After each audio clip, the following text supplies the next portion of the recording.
Reels वाली बहू। प्रज्ञा को रील्स बनाने का बड़ा ही क्रेज है और वो दिन भर रील्स बनाती रहती है। खाते पीते घूमते फिरते घर में कॉलेज में रील्स बनाने के कारण प्रज्ञा पूरे कॉलेज में हाईलाइटेड है। जहां उसकी रील्स सभी को पसंद आते हैं, वहीं मनीषा चिंता में डूबी रहती है। एक रोज जब खाते हुए प्रज्ञा रील्स बना रही होती है, तब मनीषा कहती है, एक मिनट भी चैन नहीं है इस लड़की को। ये नहीं कि खाना तो आराम से खा ले, लेकिन नहीं, अरे थोड़ी देर रील्स नहीं बनाओगी तो आसमान नहीं टूट पड़ेगा। अरे मम्मी, इसी को तो कहते हैं डिटर्मिनेशन। तुम नहीं समझोगी ये सब। भगवान, इस लड़की को सद्बुद्धि दे। जब देखो तब टेढ़ा बाका मुंह बनाती रहती है। मनीषा की बात का प्रज्ञा पर जरा भी असर नहीं होता और वो खाते खाते रील्स बनाती रहती है। दिन बीतने लगते हैं और देखते देखते प्रज्ञा का कॉलेज भी खत्म हो जाता है। आए दिन कोई ना कोई मनीषा को प्रज्ञा की शादी करवाने का सुझाव दे जाता है। सब ठीक ही कहते हैं, प्रज्ञा की शादी कर देनी चाहिए। अपने घर के काम काज में व्यस्त हो जाएगी तो खुद ही ये रील्स और नाच गाना बंद हो जाएगा। मनीषा और प्रेम प्रज्ञा के लिए एक अच्छा लड़का ढूंढने लगते हैं और तभी विकी का रिश्ता प्रज्ञा के लिए आता है, जिसने प्रज्ञा को उसकी रील्स देखकर पसंद कर लिया था। अगले दिन विकी अपने माता पिता के साथ प्रज्ञा के घर पहुंच जाता है और प्रज्ञा साड़ी पहने हाथों में चाय की ट्रे लिए उनके सामने आती है। जब विकी को पसंद है तो हमें भी बहू पसंद है।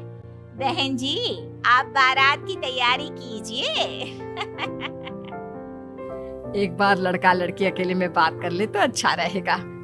हाँ हाँ, क्यों नहीं। मनीषा विकी को प्रज्ञा के कमरे में भेजती है, जहाँ प्रज्ञा पहले से ही रील्स बना रही होती है। तभी विकी कहता है, आ गए आपके साजन जी। हमारे साथ ये रील्स कंप्लीट करती तो और भी अच्छा रहता। अच्छा जी, अब आ ही गए हैं तो बना ही लेती हूँ आपके साथ। दोनों मिलकर रील्स बनाते हैं। जब वी मीट और तुरंत पोस्ट भी कर देते हैं। फिर विकी कहता है, जब आप साड़ी में चाय लेकर आए तब मुझे लगा कि कहीं मैं गलत घर में तो नहीं आ गया। अब सही है। दोनों की शादी पक्की हो जाती है और शादी के दिन भी प्रज्ञा रील्स बनाने से चूकती नहीं। यहाँ तक कि बारात के समय भी नाचते हुए रील्स बनाती है। सभी लोग प्रज्ञा की तारीफ के पुल बांध देते हैं और प्रज्ञा नाचती गाती अपने ससुराल चली जाती है। सब कुछ अच्छा चल रहा होता है। प्रज्ञा यहाँ भी दिन भर हर चीज की रील्स बनाती रहती है। लेकिन कुछ दिनों के बाद जब सुनीता कहती है, बहू, ये रील्स के साथ साथ कुछ काम भी कर लिया करो।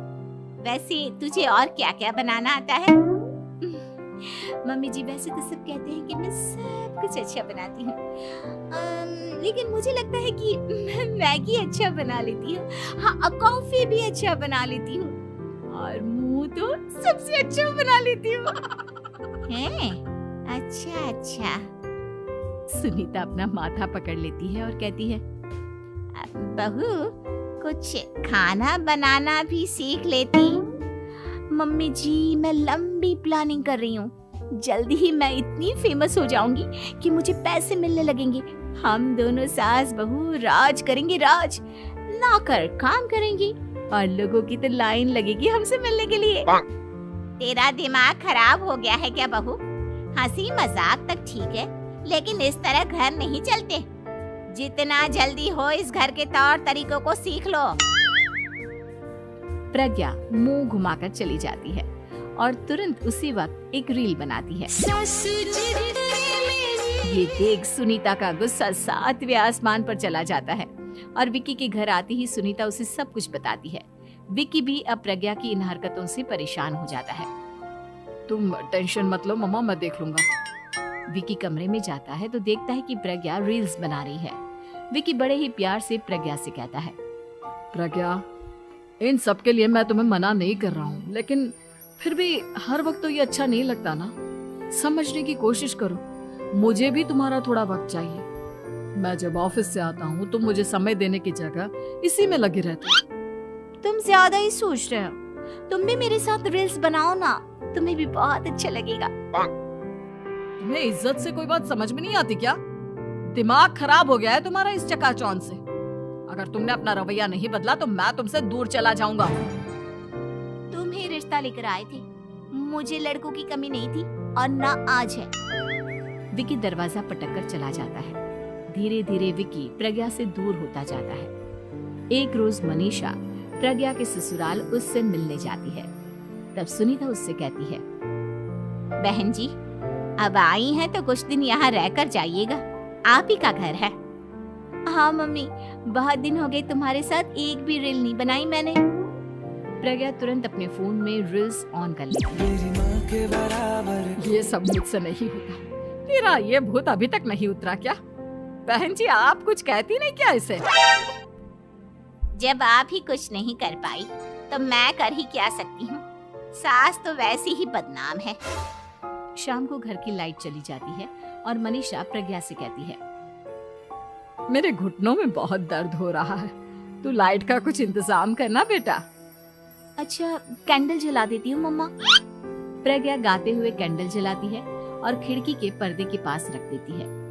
मनीषा, जिसे बहुत दर्द हो रहा है, वो सो जाती है और प्रज्ञा हमेशा की तरह अपने रील्स में लग जाती है। उधर कैंडल की वजह से पर्दा आग पकड़ लेता है और मनीषा के कमरे में आग लग जाती है। बचाओ, कोई है, बचाओ।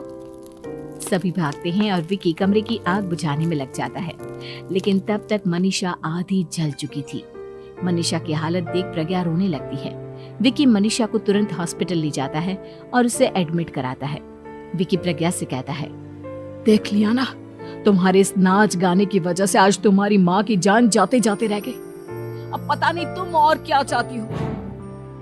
उधर डॉक्टर कहते हैं, इनकी हालत बहुत नाजुक है, आधे से ज्यादा जल चुकी है।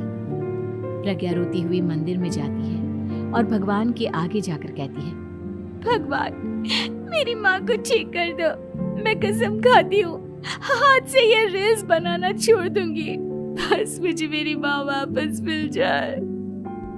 2 दिन बीत जाते हैं और मनीषा खतरे से बाहर आ जाती है। पेशेंट अब ठीक है, आप लोग उनसे मिल सकते हो। सब कोई मनीषा से मिलता है और प्रज्ञा सबके सामने अपना फोन तोड़ देती है। मुझे माफ कर दो मम्मा, मैंने तुम लोगों की बातों को नजरअंदाज किया। बेटा, कोई भी चीज जरूरत से ज्यादा खराब है। मैंने तुम्हें रील्स बनाने से कभी मना नहीं किया, लेकिन हर वक्त एक ही चीज तो सही नहीं है। मैं समझ गई हूँ मम्मा, आई एम सॉरी। प्रज्ञा उस दिन से रील्स बनाना छोड़ देती है और पूरी तरह से अपने घर में लग जाती है।